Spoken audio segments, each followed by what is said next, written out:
Ora então, boa noite para todos, as boas-vindas a todos. Estão aqui muitos. Bem-vindos. Antes de passarmos ao nosso estudo de hoje, do profeta desta hora,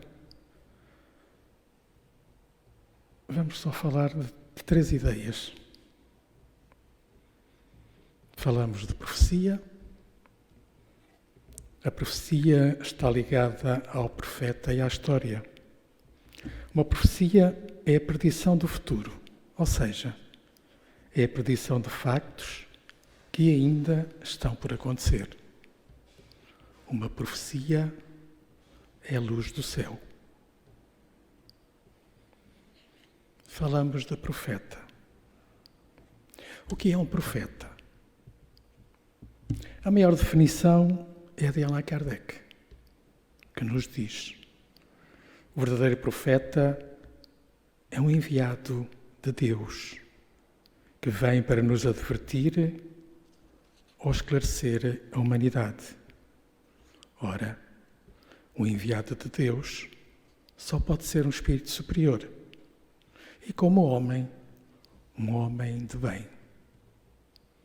E continua Kardec: será reconhecido pelos seus atos, que trarão o cunho de sua superioridade, e também pelas grandes coisas que realizará, pelo bem e para o bem. A missão de um profeta. A missão do profeta é profetizar, ou seja, dizer de forma prudentemente cifrada qual o planeamento divino estabelecido para a marcha progressiva da espécie na humanidade. Houve uma grande pleiade de profetas ao longo da história, tanto bíblicos quanto extrabíblicos, mas nenhum deles pode ser comparado ao profeta de todos os profetas, Jesus Cristo. Ao contrário dos outros profetas que recebiam as profecias e as divulgavam, Jesus tinha o dom não somente de proferi-las, mas também de fazê-las acontecer. E então, depois destas três ideias, vamos ao nosso trabalho desta hora. E o nosso trabalho é falar um pouco sobre o profeta Amós. Então, quem foi o profeta Amós? O profeta Amós foi um dos 12 profetas chamados de menores. É precisamente o terceiro. Os outros são, só para recordar, Oseias, Joel, Obadias, Jonas, Naum, Miqueias, Abacuque, Sofonis, Ageu, Zacarias e Malaquias. Quase todos já aqui foram falados. Estes profetas foram considerados assim, de menores no Antigo Testamento, por seus escritos, os seus livros, terem deixado poucos registros literários. Temos 2 exemplos. O livro do profeta Malaquias tem somente 6 discursos, e os acréscimos, que são o título e o epílogo. O livro do profeta Obadias tem um capítulo com 21 versículos. Mas todos os outros, 11, a quantidade dos seus escritos andam nesta base. O profeta Amós é a história de uma criatura simples e valente.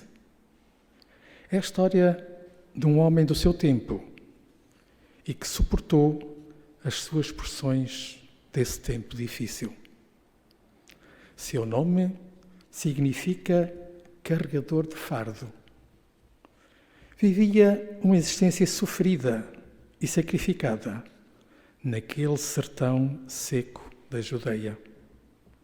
Ali, aquele jovem pastor convivia com a fome, com a sede e o cansaço.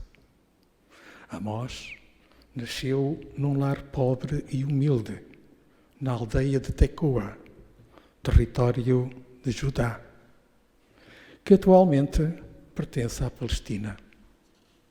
Era um pastor e guardador de rebanhos. Tinha muitas ovelhas e muitas cabras. E também era cultivador de sicomoros. Sicomoros era uma espécie de fruto comestível que se parece com um figo. Ainda existe na Palestina. Esse fruto servia para Amós se alimentar. Um dia, cuidando do seu rebanho nas montanhas de Tecoa, viu subir uma caravana vinda do Egito. Uma caravana pomposa e rica, levando produtos importados para Samaria, no reino de Israel. Coisas finas, perfumes, joias, iguarias, figos secos, etc. Amós ficou revoltado quando soube da vida mansa na capital de Israel, em contraste com a vida sofrida que muitas criaturas levavam no interior. Descobriu que em Samaria a luxúria era total, que ninguém mais guardava a lei de Moisés, que a vida era só nos prazeres e na luxúria.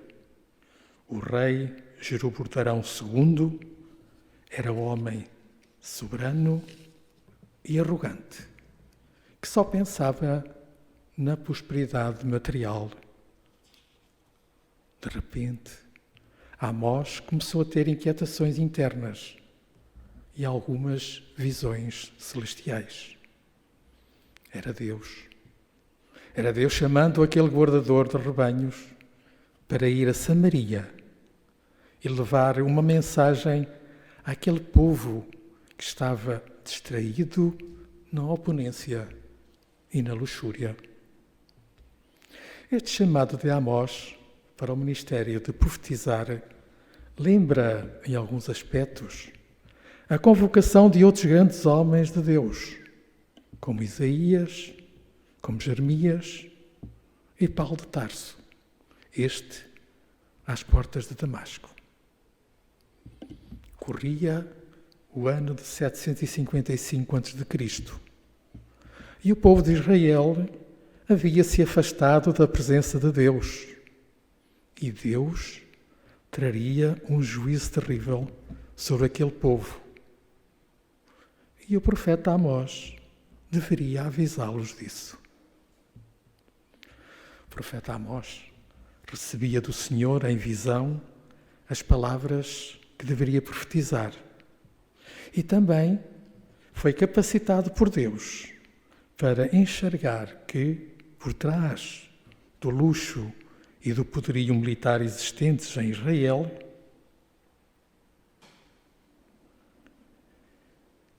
este receber e este ter capacidade de enxergar era a sua mediunidade. Era a sua mediunidade a funcionar, a trabalhar no bem. Já que os profetas, como homens de Deus, eram médios e tinham as várias faculdades de médios. Então, ele recebia a visão do Senhor, foi capacitado por Deus para enxergar que por trás do luxo e do poderio militar existentes em Israel campeavam a imoralidade, a injustiça, a opressão, o roubo, a violência, a idolatria, a arrogância e a hipocrisia. Era um mundo terrível naquela altura em Israel.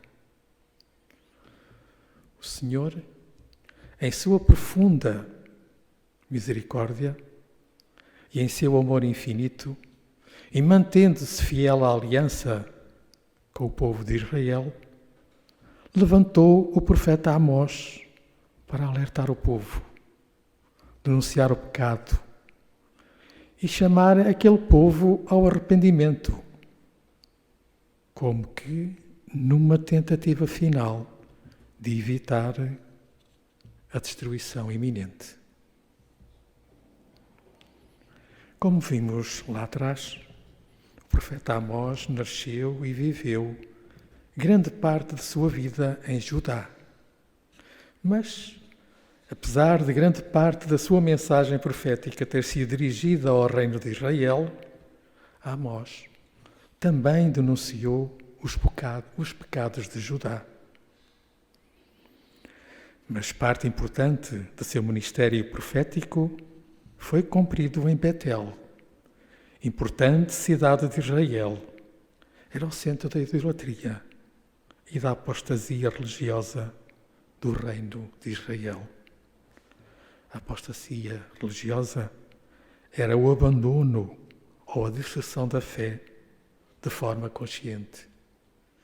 Eles conscientemente abandonavam a fé.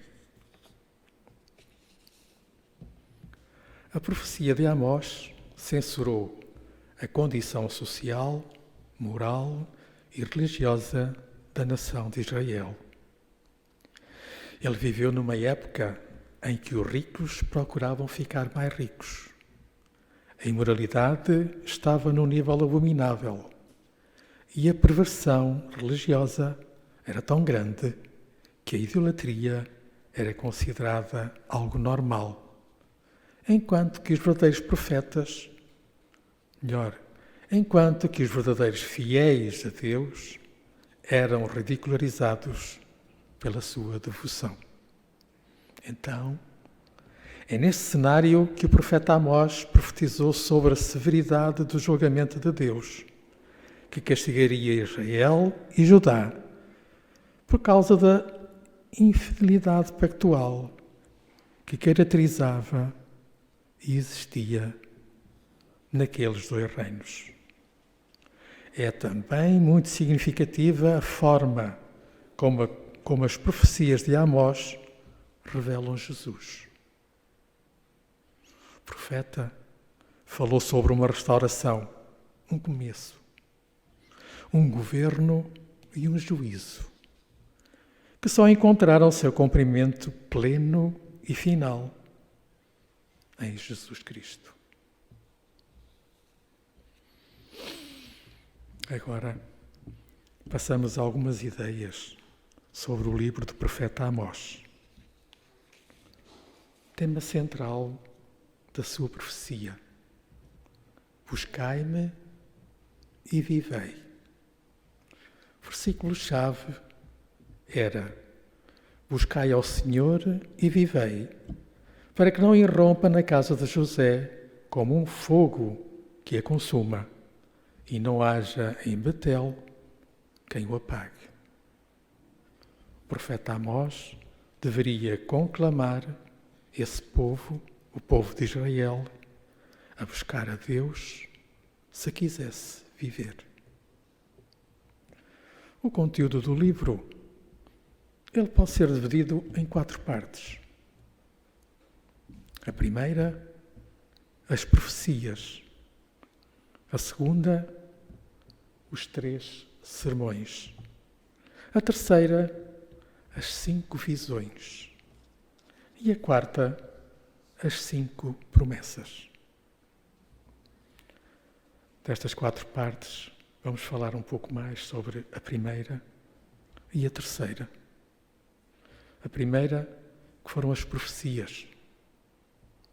Houve profecias contra 8 nações, a saber, a Síria, a Filístia, Tiro, Idom, Amon, Moabe, Judá e Israel.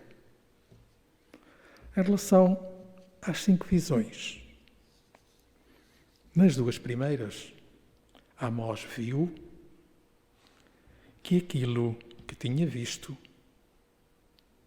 iria destruir completamente as plantações e os campos agrícolas dos pobres e explorados agricultores. Assim, iria piorar a sua situação económica, já muito precária e muito difícil. O profeta Amós, compadecido, apela a Deus. E segundo o profeta, Deus revoga o conteúdo daquelas 2 visões, que eram: a primeira, Amós viu uma grande praga de gafanhotos, imensos gafanhotos. A segunda, Amós viu um incêndio terrível que, de tão forte, consome até as fontes subterrâneas de água. Portanto, estas 2 visões colocariam os pobres e explorados dos agricultores em muito má situação. Logo, o pedido do profeta a Deus para que isso não acontecesse. Na terceira visão, Amós viu alguém verificando o alinhamento de um muro com um fio de prumo. O muro simboliza o reino de Israel, que está torto e deverá ser demolido para ser alinhado, porque muro torto não tem conserto, só derrubando. E isso aconteceu. Na quarta, Amós vê um cesto de frutas maduras e podres. Isto simboliza para ele o fim de Israel. Na quinta e última visão, Amós conta que Deus, ou melhor, ele conta que desta vez é Deus que atua e de modo dramático, provocando um terremoto. Deus volta-se contra o local no qual se lhe presta culto. Na visão de Amós, o santuário de Betel traiu seu papel de conduzir o povo a Deus e à vida.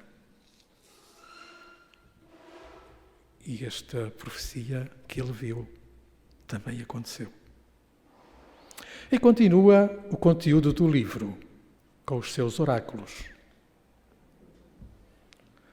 De quais pecados o reino de Israel foi acusado pelo Senhor por intermédio do profeta Amós?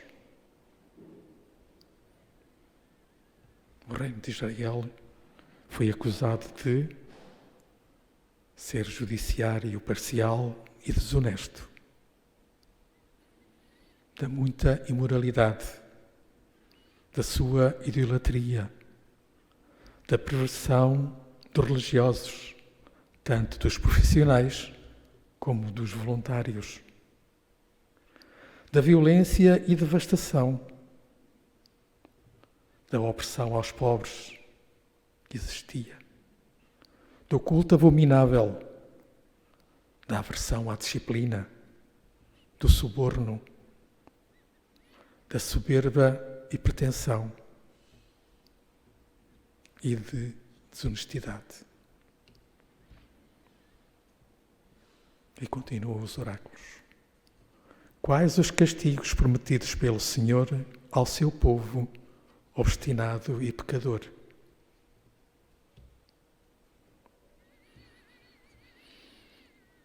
O primeiro castigo foi o terremoto. Esta profecia cumpriu-se 2 anos após ser dada. A segunda foi que teve um cerco do inimigo. A terceira aconteceu o cativeiro. O povo de Israel esteve 70 anos cativo na Babilónia. A quarta, a morte. A quinta, o pranto em todas as praças e vinhas. Praças e vinhas eram locais de alegria na época. Uma calamidade atrás da outra, sem trégua. Ser abandonado por Deus. Eles dizem que foram abandonados por Deus. Louvor transformado em uivos. E por último, retirada da palavra de Deus de entre o seu povo. A parte final da profecia do seu livro, o profeta Amós apresenta-nos uma mensagem de restauração, de começo. Aponta-nos para o tempo em que o tabernáculo caído de Davi seria levantado e a sorte do povo do Senhor seria mudada para sempre. Sabemos que é em Jesus que todas as coisas são restauradas, que tudo começa. E nossa sorte é mudada para sempre. Buscai-me e vivei. Falei aqui em tabernáculo. Tabernáculo era entendido como um santuário portátil, de acordo com os relatos bíblicos. Era uma espécie de tenda ou barraca que podia ser transportada de um lugar para outro.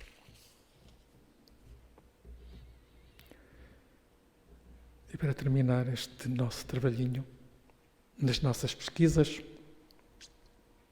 para o preparar, encontramos uma influência, uma referência aos ensinamentos do profeta Amós em um discurso de defesa dos direitos civis. No tempo do pacifista americano Martin Luther King Jr. Em Eu Tenho um Sonho, I Have a Dream, King disse a certa altura: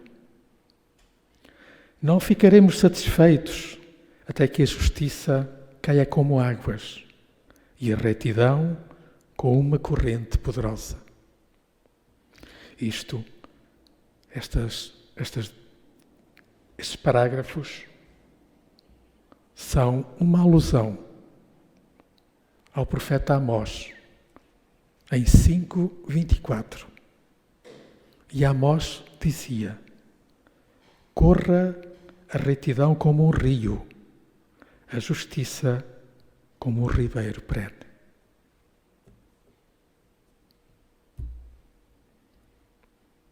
Eu agradeço a vossa atenção. Muito obrigado.